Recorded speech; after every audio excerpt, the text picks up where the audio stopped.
Welcome to the WTF podcast. I'm Molly Smith, and I'm on a mission to equip 1 million people with the tools to recognize when they're in the funk, and more importantly, how to pivot out of it. By tuning in today, you have joined me on this mission, and I am so glad you are here. Guys, this episode is going to be a little bit different. Usually, I'm sharing about a funk I've been in, or I'm talking to somebody who has worked through a funk that they have been in. But today, our guest happens to be in the funk right now, and we're going to talk it through. Now, the goal here is not to solve this in one conversation. The goal is to slow down, get clear on her current reality, tune into how she's feeling, and help her uncover the clarity she needs to take her next best step. Now, let me share a little bit about our guest today. Kacy Turner has spent over 15 years as a life care planner and vocational expert, helping individuals and families navigate some of the most complex challenges of their lives. Widely recognized across the state of Texas, she is a sought-after expert witness, having contributed her expertise to more than 1,000 cases throughout her career. Kacy is known for her ability to bring clarity, compassion, and precision to these high-stakes situations, combining her deep knowledge with her heart for serving others. Beyond her impressive professional background, Kacy also happens to be one of my dearest friends, which makes this conversation especially meaningful. Kacy, welcome to the WTF podcast. Hi, Molly. Thank you so much for having me. Well, thank you. This is our kind of first foray into live coaching on the podcast. So thank you for joining us, and thank you in advance for kind of sharing where you're at and kind of walking through maybe how you can get clarity on your next best step. Thank you. I appreciate it. I can take all the help I can get. Okay. All right. Well, tell us a little bit about the funk that you are in right now.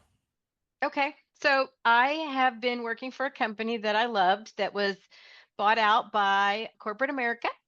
Okay. And I have been struggling with the changes and the differences with corporate America. We were a very small company, and it was so nice. We were like a family, and we continued to grow and grow. And eventually, the owner just felt that it was too big for her, and so she sold to a corporate company, which happens to be an investment company. And I told myself I would give myself a year, and it hasn't quite been a year, but I have not been real happy with all of the changes. My job hasn't changed that much, but the processes have changed, and I feel like I'm bogged down in a ton of corporate stuff is what I'll call it, that I have to Okay. do all the time. It's a survey here, and it's a do this training here, and you got to get this done, and you got to get that done. And I don't think that this big company understands the way that we work. When we work on a project, we spend hours. I might spend 3 or 4 hours in one day on one project. And I can't just pivot when I get an email or when I get a Teams message that says, hey, I need you to fill out this survey. Well, everything I do is scheduled. It's all scheduled in order to meet the timelines and to get the reports done that I need to do. And so I can't just pop up here and spend an hour on training or pop up there and do this survey. It really does have to be scheduled into my calendar. And I just find that all these things that keep flying in are really affecting my overall happiness in my job. I still love what I do, but the environment has changed. Okay. So how would you say, so that's a little bit of your current reality. So company that you loved working for was bought out by a firm that's private equity owned, which if anybody has worked for a private equity backed company, you know the dynamic of that company shifts. I've been there. Now you're experiencing it as well. Yes. Okay, so when you think about going into work, like you love the work that you do and you're Yes. phenomenal at it. Let's Thank think you. about when you think about how you feel about this current reality, could you label that a little bit? Like what are some of those feelings that come up with regard to this kind of this new scenario with this private equity firm that or this Yeah. company that owns you? Yes. Well, I feel very frustrated because I Mm. used to be able to just go to somebody and say, I need this, or I would have the autonomy to go and do something. And now I have to go like 2 levels above to get something done. And my customers don't appreciate that. They might ask me for a recommendation, and instead of me just saying, "Oh, here's what it is," I have to go and go through our process in order to give them a recommendation. Once it goes through that process, it's out of my hands. I don't even get copied on the email. So I don't even know if my customer has gotten the information that they need Mhm. or not. Right. Um, and it frustrates me because I've built relationships with some of these customers for 20, 25 years, and they're not getting what they're used to getting from me. So I'm Mm. frustrated. I feel unappreciated now because I feel like the focus is on making money rather than being, kind of that family oriented that Yeah. we had in the past. And I just feel really kind of just, I don't know. Yeah. It's hard to put it into words. I think just frustrated and unappreciated or not. And I want to make it clear, I don't feel unappreciated with my team or my company as it was. We are an extension of another company, and it's Sure. not within our area. It's once it goes into the corporate It's the level that corporate ownership and yes, the shifting and yes, the process change. It's creating inefficiencies and frustration yes, in how you yes. do the work that you do. And we are trying as much as possible to keep it the way it was, but there are just some influences Yeah. coming down that just change everything. Yeah. Okay, so what would you love to feel instead when you think about your work and the relationships that you've built in this industry for a long over a long period of time? What would you love? What's the ideal scenario for you? I just want to feel valued. I mean, I don't have to have pats on the back, but a new company comes in and I'm one of the highest earners in the company, and our new director hasn't even reached out to me to talk to me. It's been a month Interesting. since we Interesting. got a new director, and they haven't even reached out to me. They have increased my rate that I'm charging, which I don't really, I think I don't agree with the rate, but I think it's because they want to earn more money and that's their focus instead of the quality work. It's like we need this done, and my team, we like to focus on quality. I want to feel good about the product that I put out. I have a reputation Right. to uphold, and not only because it's my reputation, but that's just me as a person. I don't like to do crappy work. Yeah, Um, and I want to have the absolutely. time and freedom to get that done my way, which is the way it used to be. Yeah. So you've lost autonomy. So Yes. so what we're working towards is possibly a reality here that where you have more autonomy, where you can do the kind of work that you love to do without a lot of the corporate oversight, if you Percent. will, or some of those additional processes that, quite honestly, are necessary in a company that size, but also Yes. bog down the work that's actually being done. Yes, absolutely. Okay. That's exactly how I feel. Okay, so what are you contemplating? I am contemplating working for myself, going out on my own and Okay. just being a contractor, working directly with our customers, and maybe even still contracting with the company I work for now because the work is there and the referrals are there for me. And I don't think they can, even if I'm a contractor, I don't think they can turn the work away, because then their base of customers is going to change, which won't be good. But I just feel like I'm at a point in my life where I have worked under enough people and enough companies, and I'm ready to just kind of do my own thing. Okay, so starting your own life care planning, vocational advising company. So that sounds exciting. Yes, it Does is, that but it's feel scary.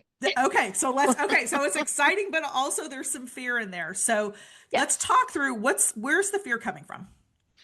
So the fear is really a safety issue. I am a single mom. I have 2 boys that are supposed to be adults, but are still living in my home. Sure. And I'm responsible for them. My mother lives next door. She's older. I help take care of her, and losing a safety net of a salary is really kind of scary. Knowing that I'm going to get paid every 2 weeks is a nice feeling. And if I go out on my own, then I'm going to have to hope that I get enough work to pay my bills each month. And I think I will, but it's still kind of scary to think I have to lose that safety net. And I'm going to have to do a lot more work, I think, in terms of some office work and clerical work. I'm going to have to do my own billing and my own Okay. collections, Okay. which is kind of scary because if people don't pay me, what am I going to do? Okay. That is a very common fear for somebody who's looking to go out on their own, start their own business. Let's break it down a little bit because we chatted a little bit about this in terms of clients and finding enough work. It sounds like there is enough work out there to keep you busy. Is the sales and marketing piece of what you do an issue? Do you feel like that's an issue?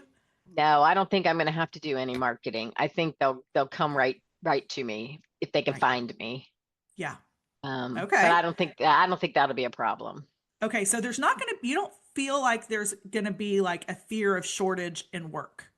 No, I do not, Okay. which is good. Okay. Which Yeah. is fantastic. I mean, Yeah. that's huge. That's huge. Yeah. But there are also going to be some things that maybe you don't love to do, like collections and Yes. admin and that type of thing. Okay. Yes, that's Right. correct. So could you hire that out? Could you find somebody to do your collections for you? I probably could. Yes. Yeah. I probably could. I guess I have to start thinking in terms of, getting somebody else to kind of help me. I don't have to do it all. Well, I don't have to take it all on. and as a business owner, and this is something that I've learned, even you know my story, it's something I've learned is when you're operating outside your lane of genius, it takes way more energy. It Yes. takes lots more mental bandwidth and it drains your cup a whole lot faster, Yeah. right? That's a good So, point. And that kind of stuff would just be like, oh I my would be God, like, oh my God, I can't take it anymore. no, but here's the thing. There are people out there who absolutely love doing collections. That is their jam and it fills their cup, right? So Mhm. you could probably like you most likely could find Yeah, somebody I think I could. to Hmm. fill in those gaps Those areas, of the support staff that you need so that you can stay focused on the actual what work. the actual work, right? Hmm. Okay. When you think about that fear, when you think about going out on your own, that fear, where do you feel that in the body? Um, that's a good question. I had never really thought about that. I guess I Yeah. kind of, lately I get it like my stress comes in my neck and my shoulders, and I just kind of like clench up like You're that when I get tense. worried about things. Yes. Okay. Okay. Yes. And how do you process that or how do you get relief from that? So it's taken me a long time to Okay. realize I have to take care of myself. So I do get massages once a month. Okay. And Excellent. yep, and I do have a friend that's a chiropractor who is really good, knows my body, and I just need to make more time to go and see her as well to be able to kind of do the actual physical muscle stuff. And then I have to learn to take time for myself and stretch and breathe and all those things that I know I should do that I don't do. Okay. In Well, my head, I know it. yeah, well, we all do. Consciously, like we know all the things that we should do that we don't do, right? Yes. What I have found is that when we are doing something new that we've never done before, we do get that fear, or we get, that type of emotion, and our brain will work overtime to keep us safe. So Yes. we'll get the thoughts, and Every uh, night when I lay down, it's just I got to do it's this and I'd have to do that and I'd have to have somebody to do this and I'd need to get yes, that. So yes, every night yes, when I go to bed, it's running through my mind. that's exactly right. So those things that are the biggest blocks, if you will, that are kind of underpinning your fear, we want to Mhm. write those down. So, support staff, collections, admin, whatever that is. And then we can start to just break it down. Like, what would it look like to have somebody, part time or full time, whatever it is, to actually do the collections? What are you looking for in somebody? What are the Mhm. characteristics of the person that you are looking for that can do that? So when we get clarity, it's like the boogeyman is always, Yes. there to keep us, spinning and thinking. But if we actually get clear, you're going to need somebody to do collections. You don't want to do collections. No. You're going to be busier than a one-arm paper hanger. So you're going to need somebody to do the billing and the collections. You Yes. are, right? So Yes. what are you looking for in that person? What kind of characteristics do they have?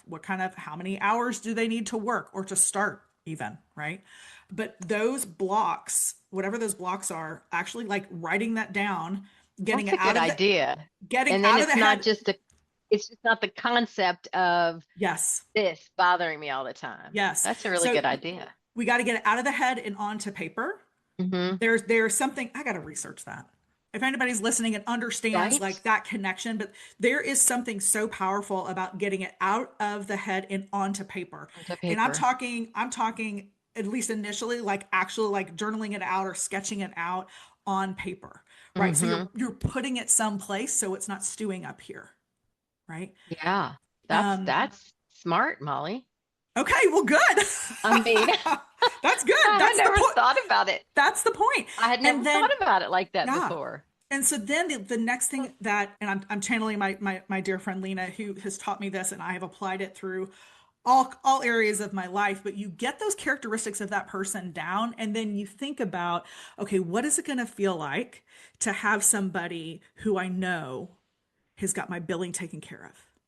She's on top of she's on top of all of the collections work. Every Friday I get a report of, everything that's, 30 to 60, 60 to 90 days or whatever, and the status Yeah. and where are the ones that need your attention. Like whatever, like you want to visualize what it's going to feel like to have somebody who has that nailed.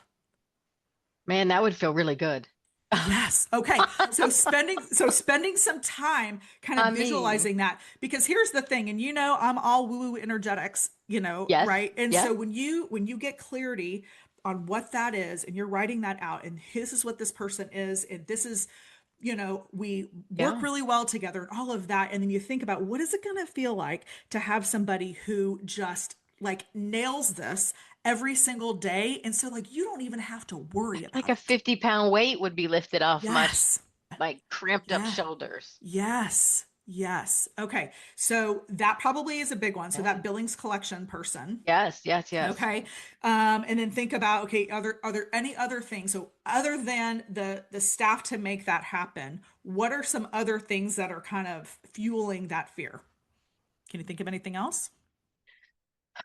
No, I really just think that it's just getting it all together, and having it work so that I can just be allowed to do the parts that I want to do and be able to put out a good product and work on my schedule. And, I really just want it to be kind of like my old job was, like a family. If you got to take your mom to the doctor, go take your mom to the doctor. I don't care. Right. You can send those bills out tomorrow, or you can do that Right. email tomorrow, or that's really what I'm looking for, is just some calmness and in my work. And I like to work. I work hard. I work at a high Yeah. pace, and so anybody that I hire is going to have to be, at that same pace with me. But I also like to take time off, and so I'm happy to work with people. So Yeah. I just need somebody, I'm gonna have to get somebody that has kind of that same energy and can kind of handle me and tell Yeah. me, because sometimes I have to be told, stop, no, you can't take any more. You got Right. enough on your plate. We have to wait, because I never want to tell anybody no. And so I need somebody who's going to be able to, and whether it's that billing person or whether I get myself like an assistant or Hmm. a manager of some sort to kind of manage my calendar. I think I need that too, or else I will burn out because Yeah. I can't say no. Okay. Have you thought about, once you're established, even bringing on some additional life care planners? I've thought about that. I do have a friend that's working on it that I've thought about. Hmm. I can't decide. I'm 58 and I'm kind of like, do I want to like start and create something that's gonna be too big, or do I just want to kind of concentrate on myself until I'm ready to retire? So Yeah. I don't think that's something that I'm quite able to answer at this point. I do want to help Okay. my friend and get her into it. Yeah. But I That's may good. need some other staff as well to help if, all the referrals come in. Yeah. Well, and I think about the life that you are creating in this season of life. You want to be there for your boys, be there for your mom, also do the work you love to do, and also be able to do the traveling that I know you love to do, and to have that autonomy, Yes. right? Mhm. And so really getting anchored in what does this my ideal life look like in this next season, getting very clear about what that looks like. I'm working Yes. X number of hours a week, or I'm taking X kind of cases a week, and I've got this staff who is helping me do these pieces, and I have the Yeah. freedom to do whatever it is that you want to do. Like getting really anchored in what that is and what it feels like is Yeah. going to draw it closer to you. Same with getting very clear on who that billing and Hmm. collections person is, like who that person is.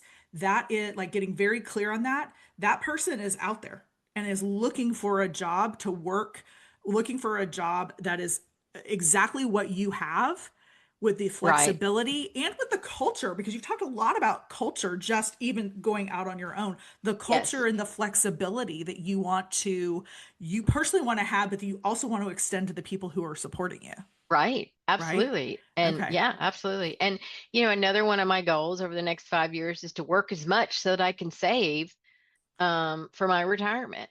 Yes. I've Yeah. saved my whole life, but economy the way it is now, I mean, Sure. who knows how much you're going to need? And if I work, hard for the next 5 to 6 years, then I can sit back. I can work. If I want to take a big trip somewhere, then I work a few more cases or something like that. Sure. But that's part of my kind of short term Love it. 5 year plan as well. Love it.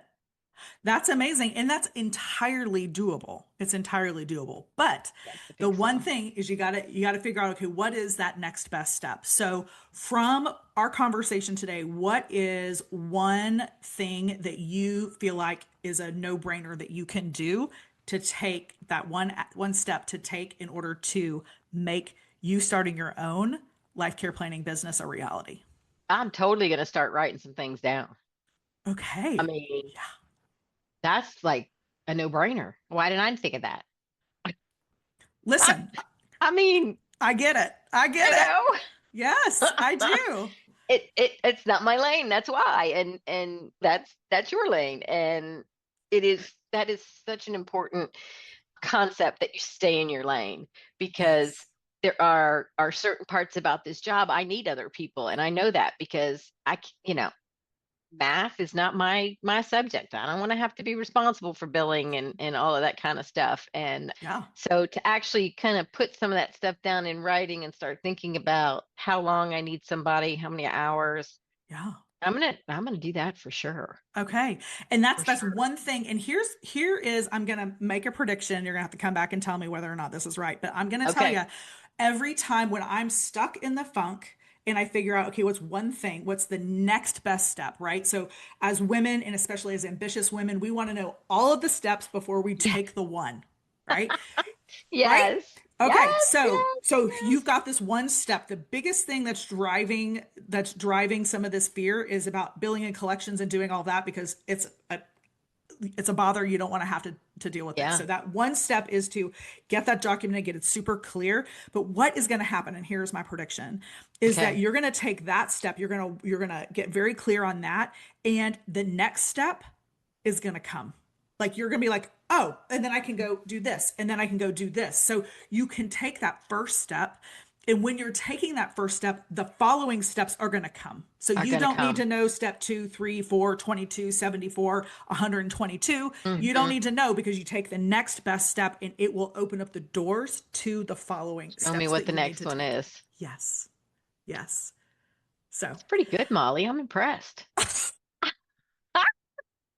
well, listen, I mean, this is, I mean, yeah. I've been stewing about this for a couple of months, and that's all I've been doing is just stewing. Kacy Turner.